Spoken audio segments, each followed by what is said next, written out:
इस क्वेश्चन में आपके सामने बोला गया है कि किस मॉलिक्यूल में ओनली पाई बॉन्ड्स होगा according to molecular orbital theory. तो ध्यान देंगे, आप क्या करोगे, आपको सिंपली क्या करना है, उस मॉलिक्यूल को MOT यानी उसके मॉलिक्यूलर ऑर्बिटल डायग्राम को फिलअप करोगे और को देखना है कि कंट्रीब्यूशन कहाँ से आ रहा है, सिग्मा से आ रहा है कि पाई से आ रहा है। ठीक है, और कंट्रीब्यूशन सिग्मा ऑर्बिटल से आएगा तो सिग्मा बॉन्ड बनेगा और पाई से आएगा तो पाई बॉन्ड बनता है। तो हम डायरेक्टली क्या करते हैं, हम मूव करते हैं C2 मॉलिक्यूल पे।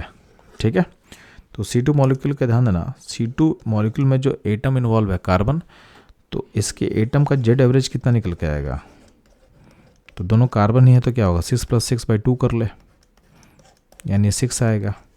तो चूँकि जेड एवरेज जो आ रहा है ये आ रहा है 8 से कम आ रहा है आपके मॉलिक्यूल के एटम का, तो हमको इस सीरीज को फिलअप करना है। अब इसमें फिलअप करेंगे हम लोग, तो यहाँ पे ध्यान देना, यहाँ पे 1 2 3 4 5 6 7 8 9 10 11 12। अब ध्यान देंगे बॉन्डिंग एंटी बॉन्डिंग आपस में कैंसिल करता है, तो ये दोनों कैंसिल कर लेगा और ये दोनों कैंसिल कर लेगा। तो नेट जो आपका बॉन्डिंग इलेक्ट्रॉन का जो कंट्रीब्यूशन है तो कहाँ से आ रहा है, वो आ रहा है आपके पाई ऑर्बिटल से आ रहा है। तो नेट बॉन्डिंग इलेक्ट्रॉन कितना आ रहा है आपके पास, तो नेट बॉन्डिंग इलेक्ट्रॉन आ रहा है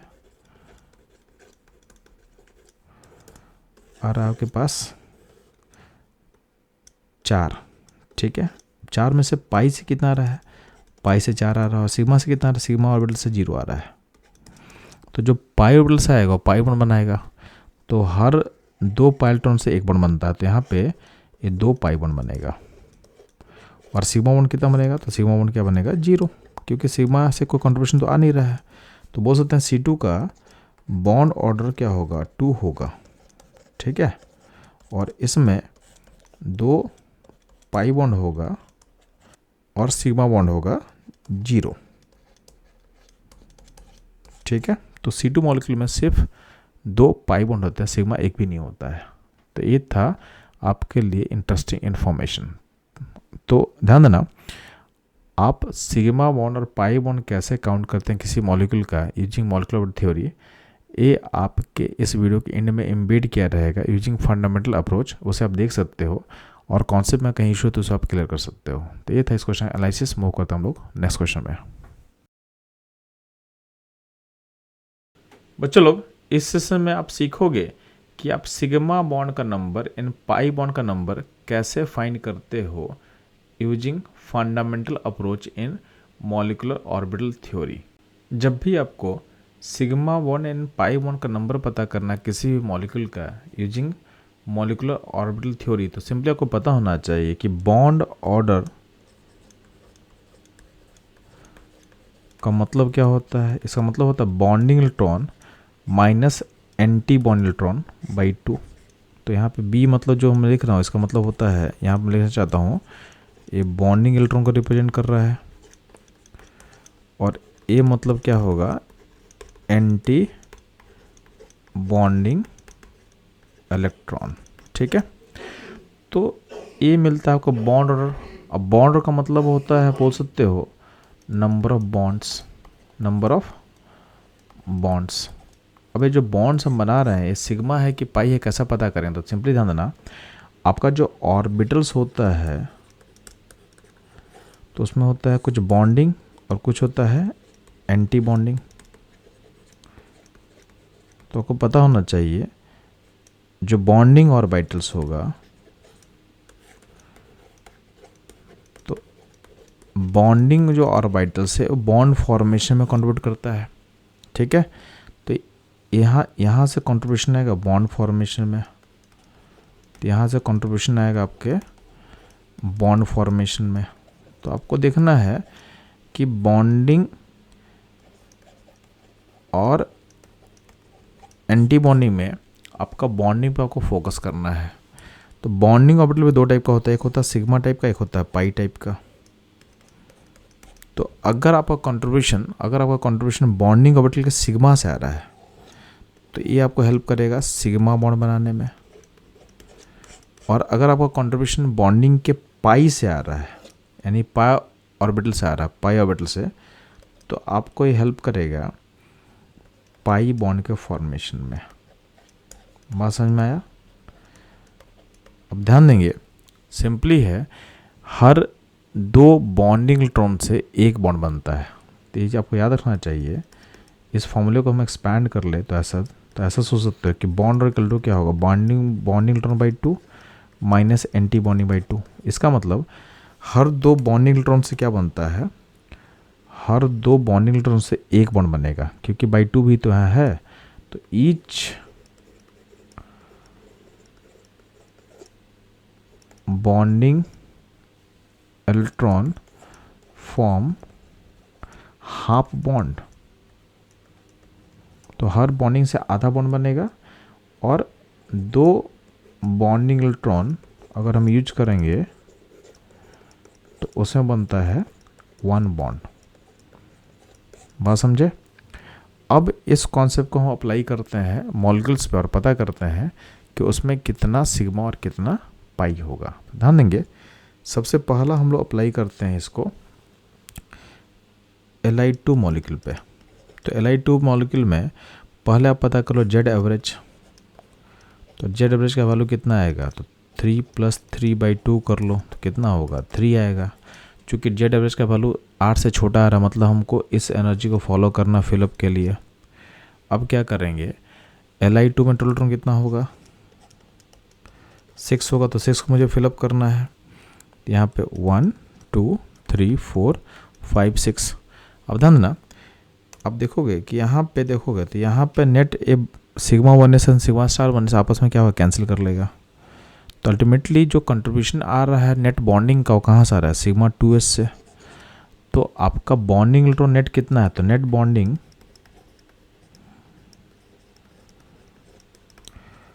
इलेक्ट्रॉन कितना दिख रहा है आपको, 2 दिख रहा है, ठीक है। और 2 इलेक्ट्रॉन का कंट्रीब्यूशन कहाँ से है, सिग्मा से है। तो आपको ये बनेगा 1 सिग्मा बॉन्ड बनाएगा।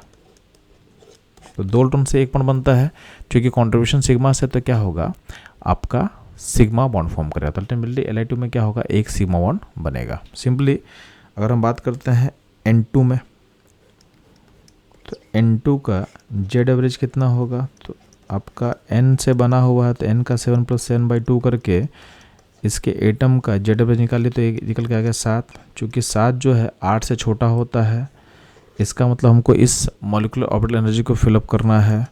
अब N2 में टोटल इलेक्ट्रॉन कितना होगा, टोटल इलेक्ट्रॉन होगा आपके पास N2 में 14।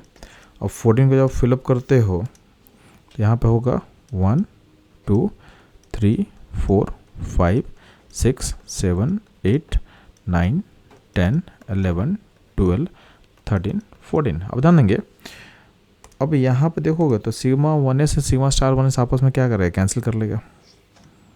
ये कैंसिल, ये भी कैंसिल कर लेगा। तो अल्टीमेटली आपके पास नेट जो बॉन्डिंग मिल रहा है यहाँ से मिल रहा है। तो नेट जो बॉन्डिंग इलेक्ट्रॉन है उसमें सिग्मा का कंट्रीब्यूशन कितना है, तो सिग्मा 2 पीछे में 2 इलेक्ट्रॉन दिख रहा है आपको, तो यहाँ पे 2 इलेक्ट्रॉन है।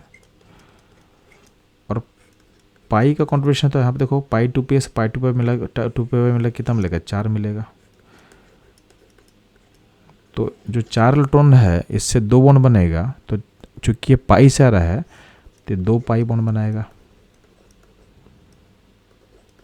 और आपका जो सिग्मा का कंट्रीब्यूशन 2 इलेक्ट्रॉन है तो ये बनाएगा सिग्मा बॉन्ड। तो कितना बनेगा, यहाँ पे बनेगा 1 सिग्मा बॉन्ड। तो अल्टीमेटली N2 मॉलिक्यूल में का बॉन्ड ऑर्डर क्या है, 3 है। इन 3 बॉन्ड बनेगा, उसमें से सिग्मा क्या होगा, सिग्मा होगा 1 और पाई होगा, पाई बॉन्ड होगा 2, ठीक है। अब ध्यान देंगे, अगर हम मूव करते हैं O2 मॉलिक्यूल पे, O2, तो O2 का जेड एवरेज कितना होता है बच्चों, तो इसका O2 का जेड एवरेज निकल के आ जाएगा 8। यानी हमको फिलअप करना है इस ऑर्बिटल को। तो जेड एवरेज के बाद देते हैं टोटल इलेक्ट्रॉन O2 में कितना होगा, 16। अब फिलअप कर लो यहाँ पे 1 2 3 4 5 6 7 8 9 10 11 12 13 14 15 16। तो अब ध्यान देंगे, आपका ये दोनों कैंसिल कर लेगा, यहाँ भी एंटी बॉन्डिंग क्या है, कैंसिल कर लेगा। अब ध्यान देना, ये जो पाई एंटी बॉन्डिंग है वो पाई बॉन्डिंग कैंसिल करेगा। और यहाँ सिग्मा जो बॉन्डिंग है उसको कोई कैंसिल करने के लिए हमारे पास सिग्मा एंटी बॉन्डिंग नहीं है। तो अल्टीमेटली जो नेट बॉन्डिंग इलेक्ट्रॉन आपको दिखने वाला है, तो नेट जो बॉन्डिंग इलेक्ट्रॉन है, नेट बॉन्डिंग इलेक्ट्रॉन जो है उसमें सिग्मा से कंट्रीब्यूशन कितना आएगा, 2 इलेक्ट्रॉन का, जो कि सिग्मा 2pz से आ रहा है। और पाई से कितना आएगा, तो पाई में 4 बॉन्डिंग है और 2 एंटी बॉन्डिंग है, तो नेट कितना होगा पाई से, तो 2 इलेक्ट्रॉन आएगा नेट। अब 2 इलेक्ट्रॉन से पाई बॉन्ड कितना बनेगा, तो पाई बॉन्ड बनेगा 1। और यहाँ पे जो सिग्मा से 2 इलेक्ट्रॉन से क्या आएगा, सिग्मा बॉन्ड बनेगा 1। तो अल्टीमेटली O2 मॉलिक्यूल में बॉन्ड ऑर्डर कितना होता है, 2 होता है, उसमें सिग्मा बॉन्ड 1 होगा एंड पाई बॉन्ड 1 होगा। ठीक है, नेक्स्ट मूव करते हैं, इसको हम लोग अप्लाई करते हैं B2 मॉलिक्यूल पे। B2, तो B2 का जो जेड एवरेज होगा कितना होगा, चलो इसका जेड एवरेज आएगा 5, क्योंकि बी बोरोन जो है, बोरोन का 5 होता है एटॉमिक नंबर, तो अल्टीमेटली दोनों सेम एटम है, तो क्या होगा, जेड एवरेज सेम रहेगा, 5 रहेगा। इसमें टोटल टर्न कितना होगा, तो इसका टोटल टर्न होगा 10। हमको इस लेवल को फिलअप करना है उसके लिए, क्योंकि जेड एवरेज 8 से छोटा है, तो इसमें क्या होगा 1 2 3 4 5 6 7 8 9 10। अब ध्यान देंगे यहाँ पर जो बॉन्डिंग है और एंटीबॉडी आपस में क्या है, कैंसिल कर लेगा, और यहाँ भी कैंसिल कर लेगा। तो आपका जो नेट बॉन्डिंग है, नेट बॉन्डिंग इलेक्ट्रॉन कहाँ से आ रहा है, तो नेट बॉन्डिंग आ रहा है आपके पास पाई से। सिग्मा से कंट्रीब्यूशन कितना है, इसमें 0 है, और सिग्मा कंट्रीब्यूशन क्या है, 0 है, और पाई का कंट्रीब्यूशन कितना है, 2 है। तो ये 2 इलेक्ट्रॉन जो पाई से आ रहा है वो बनेगा पाई बॉन्ड, कितना बनेगा, 1 बॉन्ड बनेगा पाई। और सिग्मा बॉन्ड कितना बनेगा, तो सिग्मा बॉन्ड बनेगा 0, क्योंकि यहाँ पे इलेक्ट्रॉन कंट्रीब्यूशन है ही नहीं। तो अल्टीमेटली B2 मॉलिक्यूल में अगर बात करते हैं तो इसका बॉन्ड क्या होगा, इसका बॉन्ड ऑर्डर आता है 1, इसमें सिग्मा बॉन्ड का नंबर क्या होगा, 0, और यहाँ पे पाई बॉन्ड का नंबर कितना होगा, 1। तो यहाँ देखना ये पिक्यूलर केस है, आप लोग वैलेंस बॉन्ड थ्योरी पढ़े हो कि सिग्मा बॉन्ड के बाद पाई बॉन्ड बनता है, आप यहाँ देख रहे हो कि बिना सिग्मा बॉन्ड के ही पाई बॉन्ड बन जा रहा है, यानी B2 मॉलिक्यूल में एक ही बॉन्ड है, उसका नेचर क्या होगा, पाई होगा। ठीक है, इसको एनालाइज करते हैं हम लोग फर्दर C2 मॉलिक्यूल पे। तो C2 मॉलिक्यूल पे बात करते हैं, तो C2 मॉलिक्यूल पे जेड एवरेज कितना आएगा, चलो तो C एटम का जेड होता है 6, चूँकि एटम सेम है तो जेड वैल्यू क्या होगा, 6 ही रहेगा। चूँकि जेड का वैल्यू क्या है, जेड आपका 8 से छोटा है, तो आप क्या करोगे, सिंपली आप इस लेवल को फिलअप करने वाले हो, तो C2 मॉलिक्यूल जो है उसका टोटल निकाल लो, कितना होगा 12। इसको फिलअप कर लो, 1 2 3 4 5 6 7 8 9 10 11 12। अब ध्यान देंगे आपका यहाँ पे जो बॉन्डिंग एंटीबॉडी आपस में क्या कर रहा है, कैंसिल कर लेगा, और ये भी कैंसिल कर लेगा। तो जो भी नेट आपका बॉन्डिंग है वो बस यहाँ से आएगा, कहाँ से आएगा बच्चों, यहाँ से आएगा। तो आपका नेट बॉन्डिंग में सिग्मा का कंट्रीब्यूशन कितना दिख रहा है, तो सिग्मा कंट्रीब्यूशन 0 है, तो यहाँ से सिग्मा बॉन्ड कितना बना, 0 बनेगा। और पाई का कंट्रीब्यूशन कितना है, तो पाई कंट्रीब्यूशन कितना है, 4 है, तो यहाँ से पाई बॉन्ड कितना बनेगा, तो पाई बॉन्ड का नंबर बनेगा 2 पाई बॉन्ड बनेगा। तो इसका मतलब C2 में बॉन्ड ऑर्डर 2 है, बट उस बॉन्ड में सिग्मा बॉन्ड का नंबर कितना होगा, 0 होगा, और पाई बॉन्ड का नंबर कितना होगा, 2 होगा। यानी C2 मॉलिक्यूल में 2 बॉन्ड है, दोनों का नेचर क्या है, पाई है, मतलब बिना सिग्मा के पाई बॉन्ड बनते जा रहा है। तो ये आपके वैलेंस बॉन्ड थ्योरी से एक स्टेप आगे आप सीख रहे हो कि MOT का यूज करके हम इसको कैसे एक्सप्लेन कर पा रहे हैं। ठीक है, लास्ट केस हम देखते हैं N2+ का। तो सबसे पहला क्या काम करना आपको, N2+ में आप पता करो जेड एवरेज क्या होगा। तो जेड एवरेज निकल गया कितना, 7, चूँकि ये क्या है 8 से कम है, तो हम इस लेवल को फॉलो करेंगे। N2+ में टोटल ट्रॉन कितना होता है बच्चों, होता है टोटल ट्रॉन 13। अब सिंपली क्या करोगे, आप इसको फिलअप करो, तो फिलअप करो तो क्या होगा, 1 2 3 4 5 6 7 8 9 10 11 12 13। अब ध्यान देंगे यहाँ पे अल्टीमेटली क्या है कि बॉन्डिंग एंटीबॉडी आपस में क्या होगा, कैंसिल करेगा यहाँ पे और यहाँ पे। तो अल्टीमेटली नेट कंट्रीब्यूशन आपको यहाँ से मिलने वाला है बॉन्डिंग में, तो इसमें ध्यान देना, आपका सिग्मा ऑर्बिटल से कितना कॉन्ट्रीब्यूशन है, आपके पास 1 इलेक्ट्रॉन का, और आपके पास पाई से कितना है, 4 इलेक्ट्रॉन का। तो यहाँ पे पाई बॉन्ड कितना बनेगा, तो पाई बॉन्ड बनेगा 2, और सिग्मा बॉन्ड कितना बनेगा, तो सिग्मा बॉन्ड बनेगा हाफ, यानी 0.5। इसका मतलब N2 प्लस का जो बॉन्ड ऑर्डर होता है ये होता है 2.5, उसमें से सिग्मा बॉन्ड होता है 0.5 कॉन्ट्रीब्यूशन का, यानी 0.5, और जो पाई बॉन्ड बनता है ये होता है 2, तो पाई बॉन्ड होगा 2। तो इस तरीके से हम किसी भी मॉलिक्यूल का मॉलिक्यूलर ऑर्बिटल थ्योरी यूज करके सिग्मा बॉन्ड पाई बॉन्ड कैसे निकालते हैं आपको सिखा दिए। तो इस तरह की इंटरेस्टिंग कॉन्सेप्ट सीखने के लिए हमारे साथ बने रहे। मिलते हैं हम लोग नेक्स्ट कॉन्सेप्ट में।